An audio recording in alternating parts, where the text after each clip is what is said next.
सुरुवातीला वाटायचं के ड्रामा काय असतं आणि लोक का बरं याच्यासाठी इतकं वेडं होत असतात.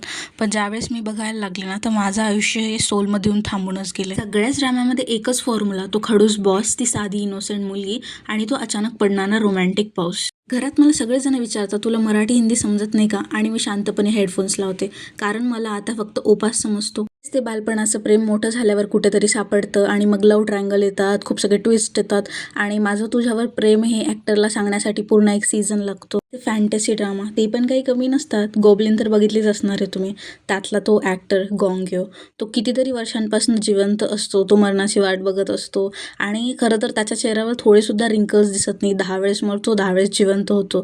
तो रिअलमध्ये तितका छान दिसतो, इतकं वय असून पण किमान ड्रामामध्ये तरी दाखवायला हवं होतं, पण त्याच्यातसुद्धा तो दिसत नाही. के ड्रामामध्ये अम्ब्रेला शेअर करणारे भेटतात, एकमेकांसाठी बेसतात आणि इथे पावसात भिजत असलो की लोक म्हणतात थोडंसं लवकर निघायचं होतं. शेवटी काय रिॲलिटीपेक्षा इमॅजिनेशनच छान वाटत असतं आणि म्हणूनच मे बी मुली के ड्रामाच्या इतक्या जास्त प्रेमात पडत असतील. बरं आता तुम्ही सांगा, तुम्ही कुठला के ड्रामा आणि कुठला एपिसोड बघताय सध्या?